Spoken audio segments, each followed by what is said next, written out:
Hi, boys and girls. I hope that you enjoyed listening to chapters 1 and chapter 2 of our new book yesterday. Today I'm going to read you a couple more chapters, and then I'll ask you to comment about something below.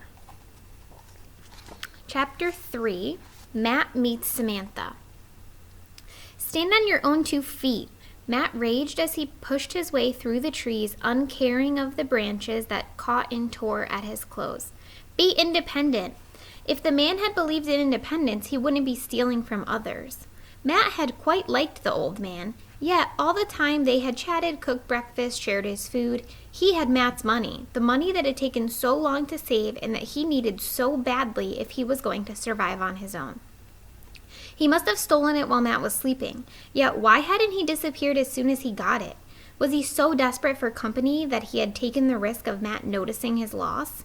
But what could Matt have done anyway? Called the police? Well, whatever the tramp's reasons were, he was now $50 better off and Matt was in a fix. What could he do? He couldn't take a bus or train. He couldn't risk hitching any more rides. He wondered if he could disguise himself, find something to darken his blonde hair, rough up his clothes a bit, and take to the road. Maybe people would think he was just a gypsy kid from the nearest encampment. Or he could give himself up to the police and be taken back to the group home. Matt scowled. No, he was not going back. But from now on, he wouldn't trust anyone. Nobody was honest. Nobody cared. Well, he couldn't care either. He trudged on, pushing through hedges, climbing fences, instinctively avoiding the roads. The fields were sodden and mud caked him below the knees. He met no one. A few solitary cows noted his progress, but the further he traveled, the more alone he felt. And now the sole of his left sneaker had split completely, and it was raining again. Ahead, beyond a barbed wire fence and 2 more fields, lay another mass of trees. He would make up for it and hole up for a while. The trees' canopies were dense enough to provide cover, but Matt was already soaked, and his ruined sneakers sucked up with mud with every step. Listlessly, he wandered through the trees, hardly caring which direction he took. You're trespassing. Don't you know that these are private woods? He swung around, startled. Between the trees stood a large black horse. On its back sat a slender girl of about his own age. Well, haven't you a tongue in your head? The girl gave an exasperated sigh and swung herself to the ground. What are you doing in our woods? She demanded. Matt stared into his pair of sharp blue eyes, level with his own, and set into a small, narrow face. A black riding hat was rammed over gold-red eyebrows. Your woods, he repeated. Yes, ours. The girl waved her crop. All this belongs to Craven Manor. Didn't you read the signs?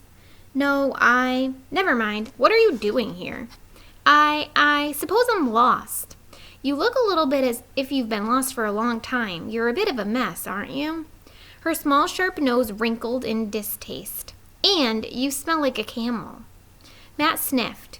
He would have described it more of as a wet dog smell. Half-heartedly, he tried to brush away the damp earth and mud that clung to his trousers. You'll never get it off like that, said the girl. They need drying out and brushing with the clothes brush, or better yet, still a good wash. You'd better come with me. She measured him with her own eyes. A pair of my jeans would fit you. How old are you? 11, nearly 12. I'm 12 already. The black horse ambled forward and nudged her gently, reminding her of its presence. Do you ride? Only bikes. Bikes, she scoffed. I've got 2 cups for riding and 16 rosettes. I've got medals for dancing too. Ballet. She struck a pose ridiculous in her hacking jacket. Matt looked away. He had no time for conceited females. He had enough problems. Look, I'm going. Sorry about your woods and all that, but I don't think I've done any damage. No, wait. Where do you live? Oh, over that way, he indicated vaguely. No, you don't. Nobody lives that way except the Farleys, and you're certainly not one of them. So where have you come from? It's none of your business, is it? He snapped. She stared at him. Are you a gypsy? Maybe. You don't talk like one. Matt shrugged and turned away. Wait.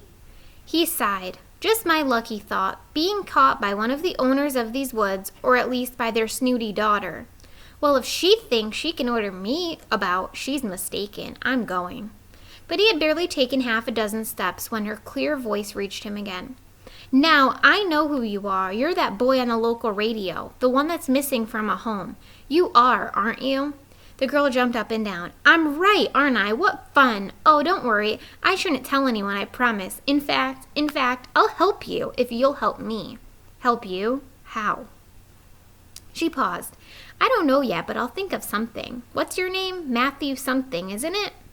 He was reluctant to give her his full name, but he supposed everyone who listened to the radio had heard it by now. Bright. Matthew Bright. Mine's Samantha Cooper. You can call me Sam if you'd like. She leaned closer, her face sharpening with curiosity. Tell me about it. Why did you run away? He saw no reason to explain to this girl with her accent and bossy manner. Oh, well, you know, what orphanages and homes are like, beatings and everything. Really? Her eyes brightened. Tell me some more. I'd rather not talk about it if you don't mind. It was all a bit, he sighed, harrowing. Goodness, she breathed. So what are you going to do? Where will you go? I don't know. At the moment, I haven't any money. He told her about the man. She nodded. People are rotten. You're telling me. You can't do anything without money, she said. You can't get a train or a bus. You can't get a taxi. And if you hitchhike, someone might guess who you are like I did. I know all that, but whatever happens, I'm not going back. Well then, we'd better get you into hiding. She sprang up and remounted her horse. Come on, she urged. Climb up behind me. He shook his head. No fear. Scared? She taunted. Of course not. I just don't think it's a good idea to come to your house. What about your parents? If you know who I am, they probably will too. My parents aren't there. Are they due back soon? No, they're not due back at all. You mean... What did she mean? Are they dead? He asked carefully. Dead? Of course they're not dead. Why would they be dead? He stared at her, watching her pale face redden with fury. For heaven's sake, I was only asking. Well, they're not dead. They're just not there. If you must know, they've been kidnapped. Ah, I see. She looked at him sharply. You don't believe me, do you? You're like everyone else. Nobody ever believes me. Of course I believe you if you say so, said Matt. But he didn't. There were kids at the group home who told tales about their parents. Kenny Green's parents had been snatched by Martians. Marion Phillips' mother was not really dead. She was a famous film star in Hollywood. Tony Ricconi's father was in the mafia and had hidden Tony at the home so that a rival gang wouldn't capture him. It was all make-believe. It made them feel more important, made them feel better. He wondered why Sam needed to feel better. So, who's actually looking after you? Her mouth tightened. Nobody. Somebody has to. You can't live on your own. Oh, there are people around, but they're just there.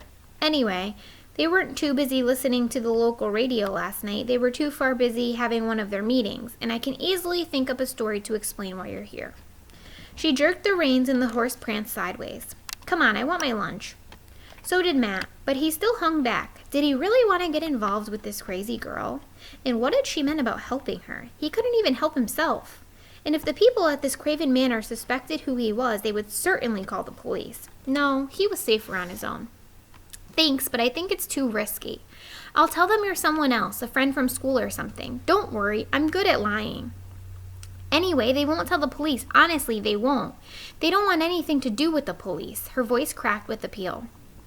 Please come. Matt fidgeted. He was hungry, starving in spite of the tramp's breakfast, and he did need some dry clothes. Sam's offer was tempting, and perhaps he'd be able to slip away after lunch. I can lend you some money for the train or whatever. He looked up at her. What would you? She shrugged. Why not? I've got plenty. He believed her, but could he trust her? Why was she keen to take him home with her? And what had she meant when he said that he could help her? Well, beggars couldn't be choosers, and what other options did he have? All right, I'll come. Great! Sam leaned down and grabbed his hand and heaved. In one clumsy scramble, Matt found himself mounted behind her. Indignant at its double burden, the horse reared, almost shooting him straight off again, and then they were away, plunging madly through the trees. Hey, slow down, Matt yelled. Then he wished he hadn't, for Sam, as if challenged, dug her heels into the horse's flanks and galloped faster than before. You're mad, he shouted. In reply, she sawed on the reins, causing the horse to rear again and Matt to slide yet closer to the horse's tail, then set off once more at the same headlong pace. Stop! I want to get down, now! down, she repeated. With a high, almost hysterical laugh, she lashed out with her crop, stripping the branches about her of their leaves, and on the plunged through a blinding, falling storm of green. Matt gave up. Locking his arms tightly around his crazy companion, he screwed his eyes shut and prayed. The terrifying ride ended at last. Better than a bicycle, isn't it? Sam shouted. Now you can get down. Matt opened his eyes and released his grip. His descent to the ground was painful. He felt as if all the bones in his body had been ground down and reshaped, and none of them had fit together anymore. Taking a few wobbling steps away from the horse, he stared up at the blank walls that confronted him. They were high, at least 3.5 meters high, cemented smooth as marble. Jagged shards of glass were fixed on edge along the top. 2 enormous wooden gates, bound with iron, formed a forbidding entrance. It looked like a prison. Sam pressed a button set in a box behind the gates. "Who's there?" came a hollow mechanical voice from the box. She snorted with impatience. "It's me! Who else?" There followed a long pause, and then slowly the gates opened.